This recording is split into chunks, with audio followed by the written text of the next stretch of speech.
All right, everyone. Welcome back. Quick little update from the lookout. It's 5 o'clock on August 3rd, and we're going to check out the Yeti Fire. And we're going to take a quick look at McKinney. Don't have a lot to report on McKinney. I haven't had a perimeter there since 11:30 this morning. Had a perimeter on Yeti at 12:30. So I'm just going to jump in there and check it out. There's something interesting happening. Here's Yeti Fire, formerly known as the China 2 Fire. It's known as the China 2 Fire because there was a China 1 fire here in the 80s. Just to give you a quick kind of big picture view of the Yeti. We're looking east, up the Klamath River. Happy Camp right in the foreground. The other fire, the McKinney, in the background. Interesting thing here is just that, look at all that fire history. A lot of fire around Happy Camp. Happy Camp's a bad word for a lot of firefighters who've spent summers there. Just smoke hangs in there, and the terrain's tough, and the fires burn for a long time, and wrings people out. Klamath the meat grinder. Anyway, Slater Fire here really devastated Happy Camp. Only good thing about the Slater Fire at this point is that it stands between our new fire and Happy Camp. So that's a good thing. It's reduced a lot of those fuels, kind of compartmentalizes that part of the landscape. So it's pretty unlikely the fire is going to spread with any sort of severity in the Slater Fire if it does cross the river. Here's Happy Camp.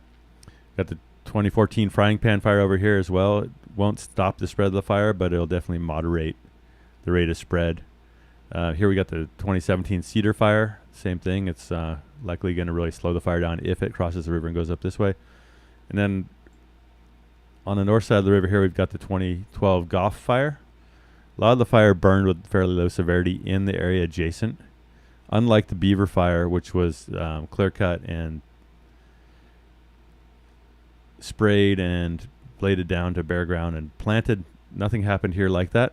So a lot of the fuel that was killed in the last fire is still here, and there's a lot of grass and shrubs and other stuff that's come up in the openings. So fire could potentially move briskly in the Goff Fire if it gets over there.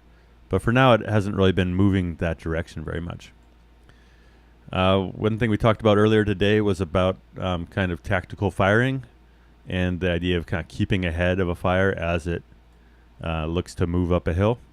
You can see here that the fire, last night's perimeter at 10:30 p.m. is in orange, and today's perimeter at 11:30 a.m., 12:30, around noon, is in blue. So you can see that the fire in here has pushed uphill towards this road, and you can see also, it seems pretty clear that this is a firing operation that firefighters have done because they don't want this fire to come and bump the top of the hill here without any protective measures. So they put some fire on the ground here. They put a little out here. Oftentimes when you're putting fire on the ground, you're not just going to drag fire with 20 people or something. You put fire on the ground and let it build, but you're not, if you put all that fire on the ground at once, it kind of, the heat from it kind of charges that whole area. More fire on the ground in a small area means more fire burns hotter. So anyway, this looks like a firing operation. Main way you can tell is that there's a road here, and this firing is right off of that road. So basically, they're hoping that they can get this burn off before this fire pushes hard on there. It's a tough call because, putting fire on the ground in the morning means that you've got to fight your own fire through the afternoon. And if you haven't had time to come in here and prep these roads, overhanging branches, snags, etc., it's just they don't have a lot of other good options. The fire's going to come out of the hole and hit the ridge whether they light the top or not. So it's probably not going to. It's their best option, right?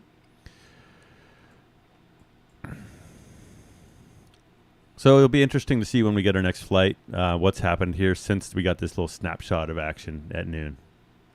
Other than that, on this fire, just more backing and flanking. The heel over here really hasn't moved much at all.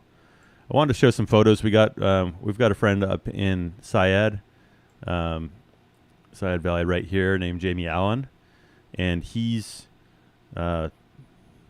field kind of guy, wildlife guy. I'm not sure what else he's doing, but really seasoned in that country, knows a lot about how it works.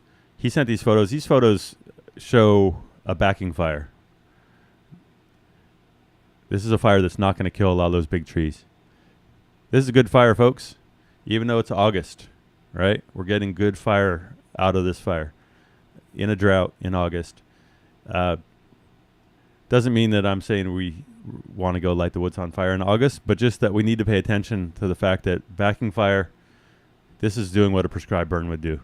I mean, the sketchy part, obviously, is that if it crosses the river and gets in that 10-year-old burn and takes off up the hill, you know, it's bad news. It's bad news for people who are out there trying to hang on to it in hot weather, who haven't had time to prep roads. But it comes back to a point I was making during the Washburn fire down in Yosemite, is that for the amount of money we spend on suppression fires, for all the heavy helicopters and aircraft and everything, we're mobilizing, you know, strike teams to list fire from Southern California of urban firefighters, and then paying the overtime for the folks that have to cover them. You know, strike teams engines that cost us tens of thousands of dollars a day. If we put all that money into preparing and doing large-scale prescribed burns, we would have better outcomes. We'd put people in less harm. We'd spend taxpayers' money more wisely. So thanks to Jamie Allen for just showing us a little snapshot of what's going on up there on the Klamath. Hopefully we get some more good fire out of this. Obviously, we're going to get some fire effects out of this that we don't want. But you know, given the negative outcomes we're seeing on a lot of the fires we're having, this land is going to be better off in this particular area after the fire than it was before. All right, going to jump here to a little snapshot of what's going on the McKinney Fire right now. If you're not checking out webcams and you're interested in fire, you got to check out Alert Wildfire. Just amazing in the last few years what they've gotten accomplished with putting cameras all over the place. So we're seeing just even in the last 20 minutes that we're really starting to build quite a bit of smoke column on those kind of areas that we've been seeing backing fire on McKinney, Upper Indian Creek, Upper Mill Creek. So like I said, we don't have a lot of good perimeter since this morning, but we'll be watching and just see what we get out of this kind of afternoon run. It's been interesting during the day to kind of watch just how stuff is peeled out of there. The smoke is kind of slowly moved out. And another thing to keep in mind is that because this fire is downwind of the Yeti Fire, sometimes one fire shades out another, you know. So if we have westerly winds and the Yeti Fire is putting up a bunch of smoke, that's going to have an effect on the fire behavior of McKinney. So just big picture stuff. Anyway, that's all I got for now. We'll post some more info here. We'll be looking out for more perimeters. If we get a good perimeter by the end of the day, might throw up another report. Otherwise, thanks for watching. Thanks to Jamie Allen. If anyone else out there wants to send us information that we can use to tell the story of what's happening on these fires, we welcome it. There's a link on thelookout.org where you can email me. Thanks a lot.